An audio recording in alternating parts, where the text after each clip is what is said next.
Conocí a Andrés Moya en Tumaco en 2018. Era el primer salto de un proyecto que ha sacado adelante con esfuerzo por más de 10 años, pero de eso hablaremos más adelante. Pude identificar en poco tiempo a un tipo metódico y muy riguroso, un investigador constante que parece frío como Bogotá, pero no, es un cachaco buena onda con un corazón grande y cálido que contagia de ternura. Supe que en conferencias y seminarios Andrés dice con humor que es una especie de bicho raro, y eso alcancé a pensar mientras lo entrevistaba en ese viaje. Estamos aplicando lo que se llama un experimento aleatorio controlado. Lo que nos permite es tener evidencia muy rigurosa de los impactos del programa en distintas dimensiones, como la salud mental de las mamás, la calidad de las interacciones de las mamás con los niños. ¿Qué hace un economista hablando de proteger la salud mental de los niños y niñas que han sufrido las consecuencias del conflicto en otras regiones de Colombia? Me pregunté. Andrés me contó que se metió con temas de salud mental porque es allí donde se rompen o se reproducen muchas de las desigualdades que se estudian en economía. Así que poco a poco empecé a entender eso del bicho raro, pero nadie mejor que él para explicarlo. Siempre decía al comienzo que yo era un poquito un bicho raro, porque era un economista, soy un economista que habla sobre salud mental. Y también era un hombre que no tenía hijos, pero que iba a hablar sobre primera infancia. Yo sí prefiero describirlo como un académico juicioso y con una perspectiva diferente que ha cambiado la vida de miles de familias en este país, pero también que ha transformado su propia vida, pues en medio de tanta investigación encontró un espacio para entender su propio mundo emocional y enfrentarse a la historia de su familia. Pero para llegar a esto hay que conocerlo mucho mejor.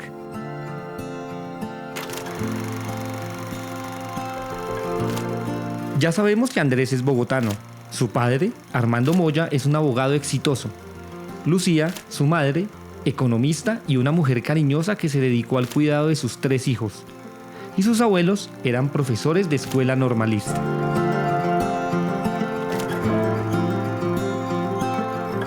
Mi papá tenía un Volkswagen Escarabajo azul del 54, creo que era.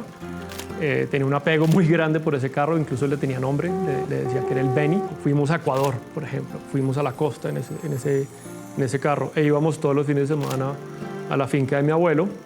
Y creo que ese proceso y esas experiencias fueron muy formativas porque me hicieron ver esas otras realidades. Y creo que de niño, de una forma de pronto muy infantil, siempre pensaba qué hubiera pasado si yo hubiera nacido en esta casa al lado de la carretera de la línea, o qué hubiera pasado si hubiera nacido en esta comunidad campesina, en el Cesar, en un paseo que hicimos. Esas anécdotas desnudaron ese interés innato que empezó a cultivar desde niño: ponerse en los zapatos de los demás. De hecho, una frase suya me confirmó esa motivación de ayudar a las personas que nacen en condiciones desfavorables y con muy pocas oportunidades de progresar. Más de 70 años de conflicto en este país nos acostumbraron a vivir en contextos de violencia y a los colombianos a ser incapaces de ponernos en la piel de las personas que lo han sufrido, me dijo. Toda mi agenda de investigación se ha concentrado en temas de conflicto, desplazamiento forzado y la relación con la pobreza. Esto inició cuando me vinculé al primer proyecto de investigación por allá en el 2003, bajo el liderazgo de Ana María Ibáñez. Él estaba terminando su maestría y lo entrevisté y conectamos muy bien y empezó a trabajar conmigo. Y desde entonces no hemos dejado de trabajar juntos. Estábamos haciendo una investigación grande sobre población desplazada en Colombia. Como resultado de esa encuesta, nosotros sacamos muchos estudios mostrando cuáles eran las condiciones de la población desplazada. Si bien uno como investigador está proveyendo información, datos y evidencia, para nosotros fue un gran orgullo, grandísimo, que eso redundara en, por ejemplo, una sentencia de la Corte Constitucional que obligó al Gobierno Nacional a atender a la población desplazada de una manera mucho más amplia y más fuerte. Y después en una ley de víctimas que también ha beneficiado a muchísimas víctimas del conflicto armado. Y con el tiempo eso ha sido la pregunta fundamental. Cómo el desplazamiento en cierta forma es un camino sin retorno a la pobreza y no es solo un vehículo que genera unas trampas de pobreza de las cuales las personas no pueden salir por sí mismas, Y no es solo porque las personas pierdan sus activos, pierdan sus capacidades, no encuentren trabajo en las ciudades. Es también, y es lo que hemos venido demostrando, por esas consecuencias más humanas y más obvias y más naturales que sin embargo no hablamos, que es la salud mental. Salud mental, el tema que lo ha obsesionado durante años. O sea, él sí está escribiendo un paper, el espejo del baño está lleno de anotaciones, las ventanas de la casa están llenas de anotaciones, tiene papelitos con anotaciones. Son las notas para cambiar el mundo. Yo voy a cambiar el mundo. Ya tenía pensado que, no sé si cambiar el mundo, pero sí cambiarle el mundo a muchas personas. Por eso, cuando se centró en los temas de desplazamiento, migración forzada, niñez y salud mental, encontró un espacio para que tanto estudio tuviera un impacto eficaz. En el 2013 estoy terminando el doctorado en la Universidad de California en Davis y tenía la oportunidad de quedarme en Estados Unidos en una carrera académica más tradicional o de volver a Colombia.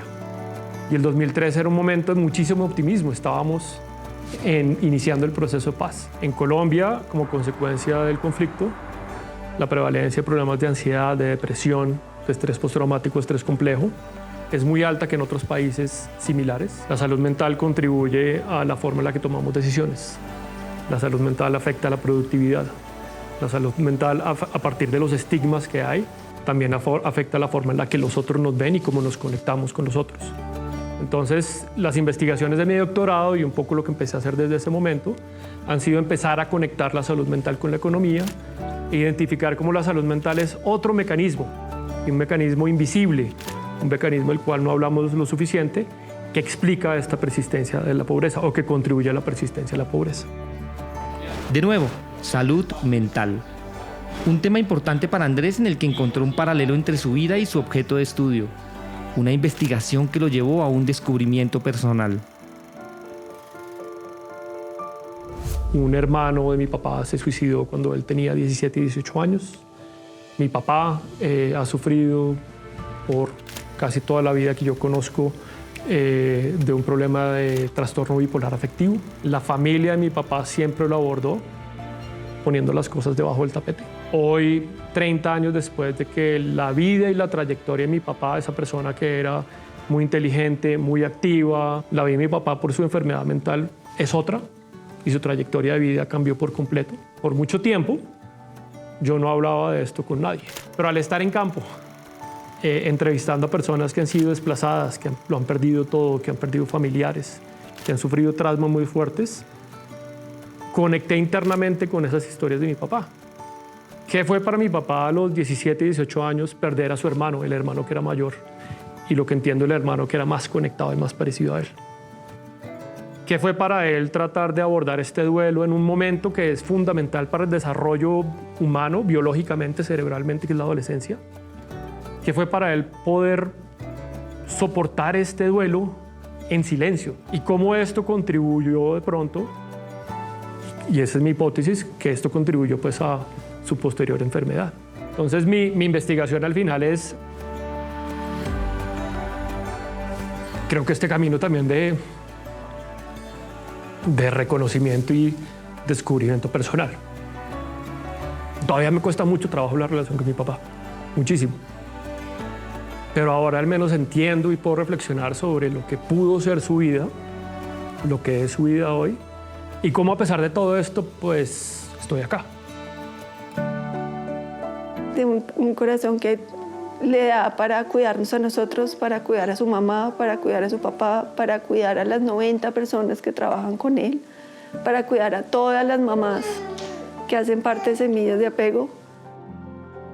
Sí, Semillas de Apego. Este es el gran legado de Andrés, resultado de años de investigación y reflexión personal. Es la acción con la que intenta generar cambios reales en la sociedad. Un programa de atención psicosocial que trabaja por recuperar la salud mental de madres, padres y cuidadores de niños y niñas en primera infancia que crecen en contextos de conflicto armado y migración. ¿Qué pasa con estos niños y estas niñas que crecen en estos entornos de muchísimo conflicto, pero además de un trato muy duro y disciplina negativa contra ellos. ¿Qué pasa con las mamás y por qué no pueden conectarse mejor con sus niños y con sus niñas? Andrés lo plantea de esta manera. Si una semilla se planta en buena tierra, la riegan y cuidan con buenos nutrientes, más adelante será un árbol con buenas raíces, crecerá con un tronco fuerte y luego dará frutos y sombra. Va a ser un árbol robusto y si viene un vendaval, el tronco va a resistir. Esa misma analogía es lo que pasa con la primera infancia. Es la etapa más mágica, es la ventana de oportunidad, sobre todo los primeros 1000 días de vida desde la gestación. Lo que pasa ahí es fundamental para el desarrollo del cerebro, para el desarrollo de los sistemas biológicos. Todo eso determina la capacidad de aprender, las capacidades cognitivas, las capacidades socioemocionales, la salud mental y la salud física. Esto lo iniciamos en el 2014 en alianza con 2 profesoras de psicología en la Universidad de California, San Francisco, con Arturo Harker, profesor de la Escuela de Gobierno, y con Blasina Niño, quien es la directora técnica de Semillas y ha sido la magia atrás del currículo del programa.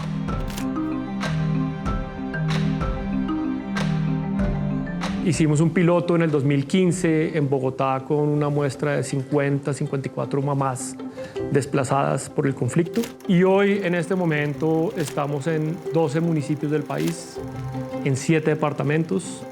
Y es un proyecto que ya pasamos de ser proyecto a programa para que muchos de estos niñas y niñas puedan crecer, puedan florecer, puedan ser felices y puedan ser productivos a pesar de estos entornos tan desiguales y adversos en los que crecen. Porque al final soy hijo de una mamá que en el medio de estas adversidades, de lo que fue la enfermedad de mi papá, de lo que es la enfermedad de mi papá, una mamá que logró salir, protegernos, rodearnos para que pudiéramos yo y mis hermanos florecer. Es un testamento, creo que, a Semillas de Apego.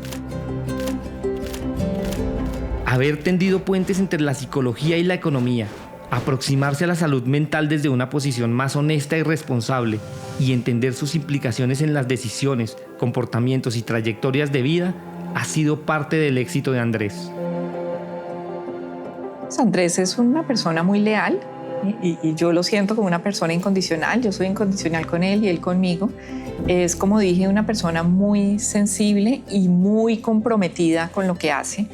Es con una pasión increíble por lo que hace, ¿no? Y yo siempre me voy a acordar de Andrés así, viéndolo.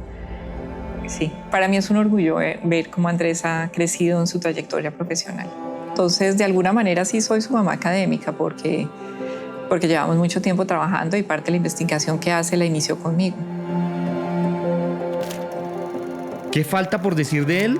Que está casado con Camila desde hace 5 años, que una cirugía de rodilla lo sacó de las canchas y que ahora solo ve fútbol por televisión. No se pierde ni un solo partido. Y lo mejor de todo es que acaba de nacer su hijo Bernardo.